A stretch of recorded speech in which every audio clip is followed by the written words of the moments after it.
Okay, good day to you, Ben, and welcome back to your lesson in mathematics. We are now in our third reading, patterns and algebra. For now, our lesson for today is about sequence. Okay, now here on the board, if you are going to start our lesson. Now, a sequence is a set of numbers written in a special order by the application of a definite rule. Now, it is a set of numbers or a group of numbers. For example, we have here numbers 1, 2, 3, 4, 5. Okay? So it says here it follows a definite rule or it is arranged in a special order. Therefore, we can predict or by following that certain rule, we know what is the next number. Okay, in here, if you have here 1, the next number is 2. Therefore, you can say that from 1, you just add 1. Okay, or from 2, if you're going to add 1, 2 plus 1 is 3. Or from 3, if you're going to add 3 plus 1, that's 5. From 3, if you're going to add 1, that's 4. Now 4, if you're going to add 1, that's 5. Okay? And so on and so forth. Therefore, if you're going to add 1 here, that's 6. Now 6 plus 1 is 7. Just follow up certain rule, adding 1 from the preceding number. Okay? Now, it's called a set. Or, if you have here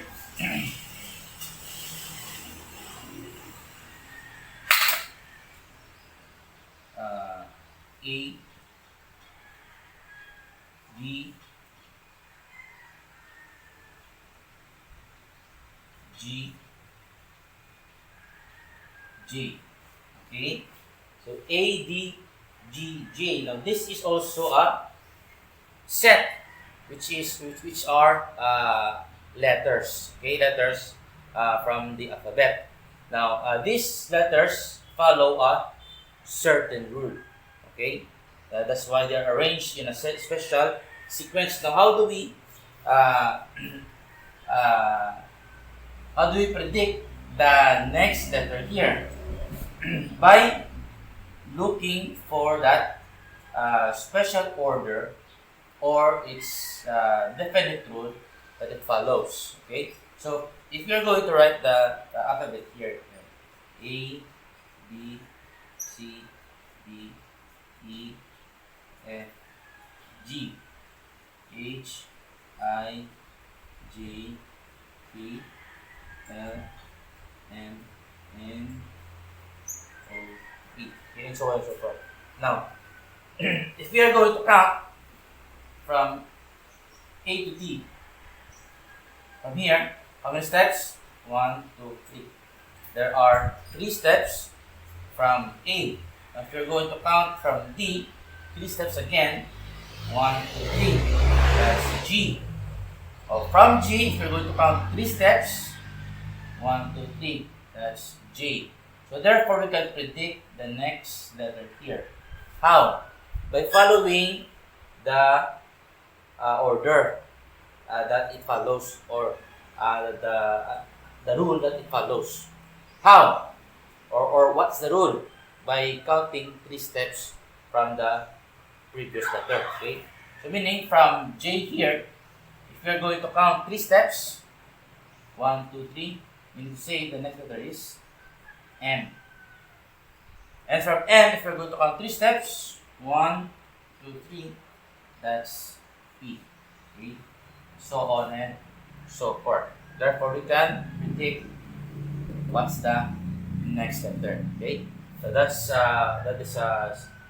the meaning of a sequence. Now, in a sequence, how do we predict the next number or symbol? Okay? So by looking on a certain pattern that it follows or a certain rule or formula.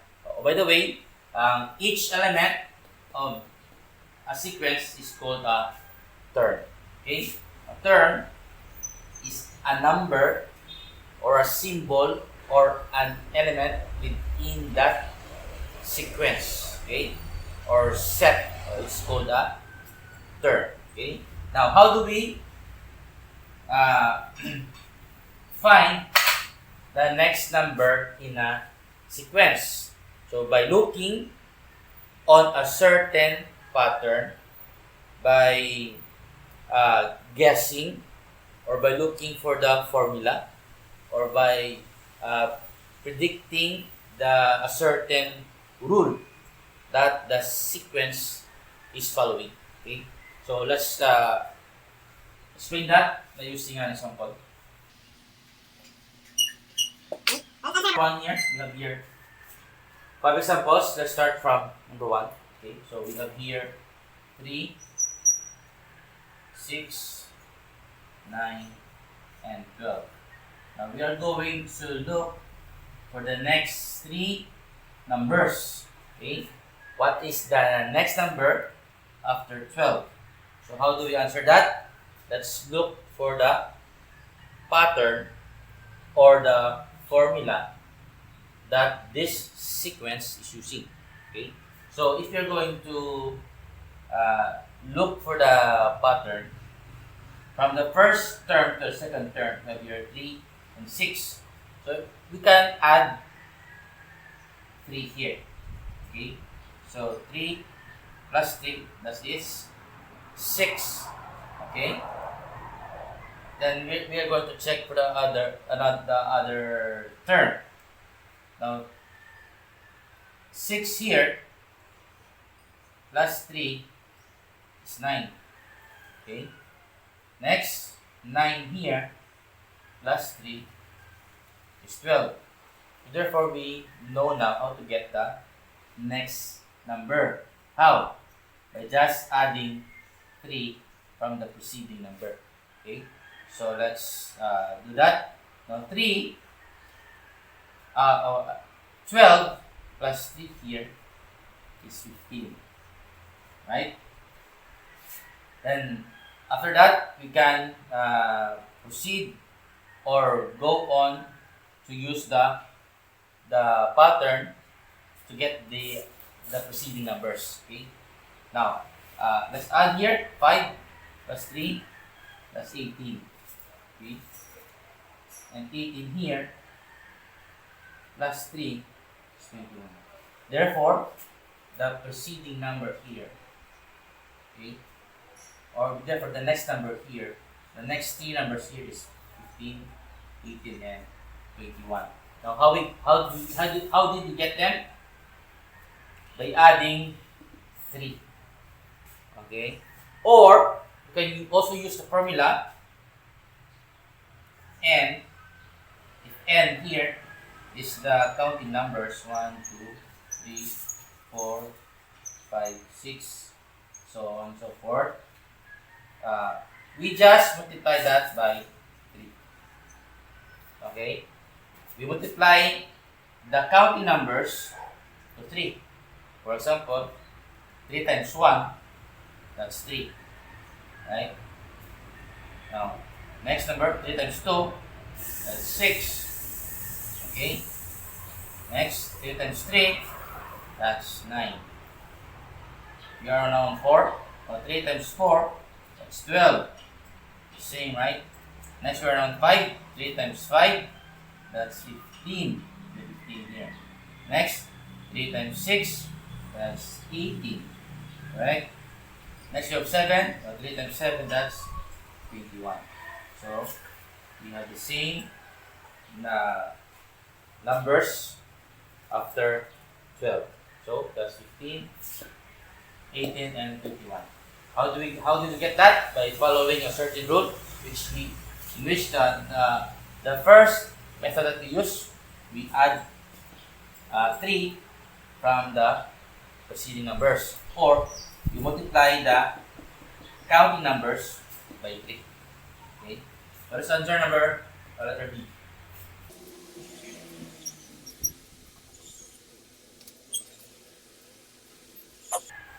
Okay, letter B, we have 1, 4, 9, and 16. Now we are looking for the next 3 digits after 16. Now how do we get them? By looking for the pattern or the formula or the rule that this sequence is using. Okay. So if you're going to look for the terms, you have here 1, next is 4, then 9, and 16. Now how did 1 here, the first term, became 4? That's what we are going to look. Okay, so if we are going to use the counting numbers, which is if n here is the counting numbers 1, 2, 3, 4, 5, 6, 7. Okay, we can square to get the numbers here. 1 here going to 4, we just square the counting numbers. Okay, so if n here is this, you square it. Okay, for example, n here is 1, so we squared it. 1 multiplied by itself. Okay, 1 times 1 is 1. Next, 2 squared, that's 2 times 2, or 2 multiplied by itself 2 times. Okay, so if you're going to get, if n here is 2, then it will become 2 squared, or 2 times 2, and that is 4. Next, let's square 3. Now n squared here, or if n here is 3, therefore it's 3 squared, or 3 multiplied by itself 2 times. Okay, so let's square this. 3 times 3 is 9. Next digit is 4, so we square this. Okay, if n is 4, we square this, so 4 times 4 is 16. Okay, so therefore we just square the counting numbers. That's the pattern or rule that this sequence is following. Now, to get the next digit after 16, all we need to do is just square the next counting number from 4, and that is 5. Therefore, we square this 5. So 5 times 5, or 5 multiplied by itself 2 times. So 5 times 5, that's 25. The next digit from 16. Okay, so if you're going to get the next digit from 25, and that is the 6, the next counting number from 5. So all we need to do is just square this. Why? Because that's the rule that this sequence is using. So let's follow that. So 6 squared, that's 6 times 6. Multiplied 6 by itself 2 times. So 6 times 6 is 36. Okay. Next number, 7. We want to get the next digit here after 36. Therefore, we just square the next counting number from 6. That is 7. So therefore, we need to square this 7. It's a counting number. So it becomes 7 times 7. That's 7 squared. And that is 49. Okay. So therefore, the next 3 digits of this set is 25,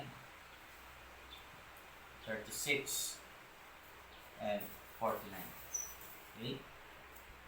Where did we get 25, 36, and 49? By using the pattern or the rule that this sequence is using. That is n squared. We squared the counting numbers, okay, from 1 going onwards. Okay? That's how we answer that. So let's have another example.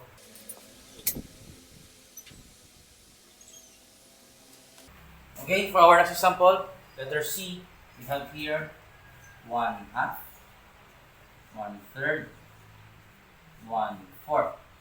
Okay, so we want to look for the next three numbers after 1/4.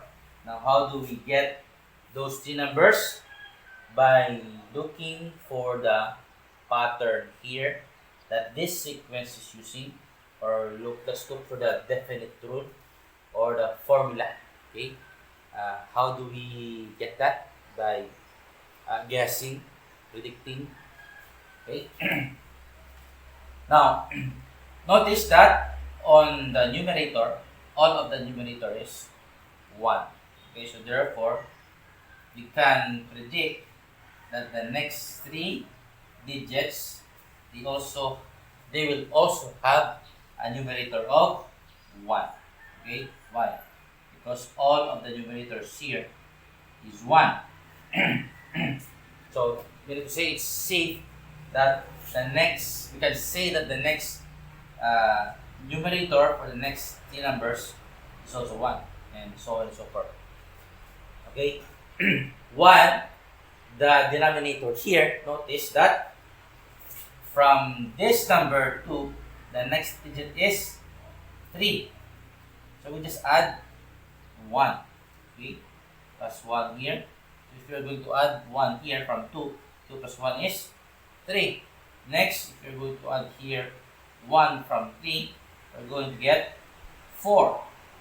So therefore, if you're going to get the next denominator from the next fraction, all we need to do is follow the rule or the sequence, which is plus 1. We just add 1 from the numerator. Okay?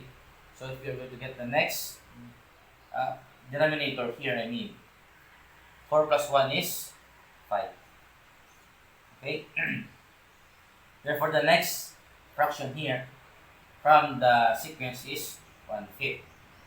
If you're going to get the next denominator, all we need to do is just add 1 from 5. So 5 plus 1 is 6. Okay? Therefore, 1/6 is the next fraction. If you're going to get the next denominator here, okay, all we need to do is just follow the pattern from the sequence by adding 1 from the numerator. And 6 plus 1 is 7. Therefore, the next fraction, the next term for our sequence here is 1/7. Okay? So therefore, you can say that the next three fractions here is 1/5, 1/6, and 1/7. So we're going to get the next fraction from 1/7, that's 1/8. Just add 1. Just copy the numerator and add 1 to its denominator. Okay? Why? Because that's the pattern or sequence. Okay? So next, let's answer letter D.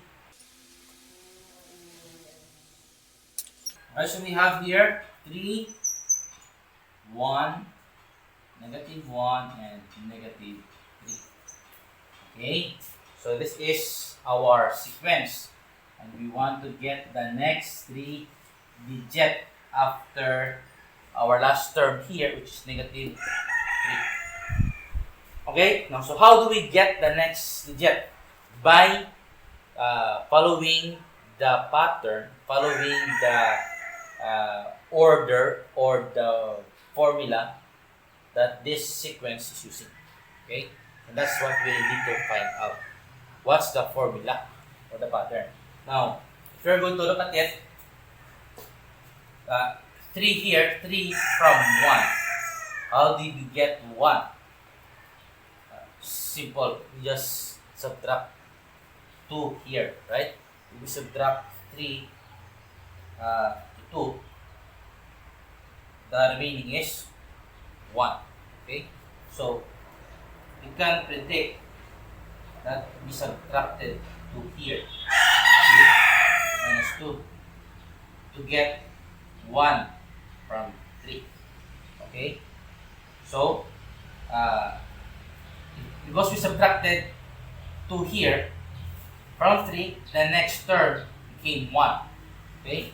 So therefore, we can use this as a pattern or a formula to get the next digit. So if we are going to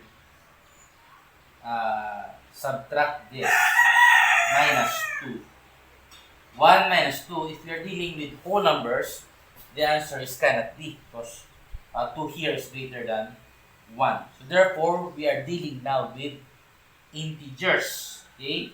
And that we can answer that. 1 minus 2 here, the answer is negative 1. Why?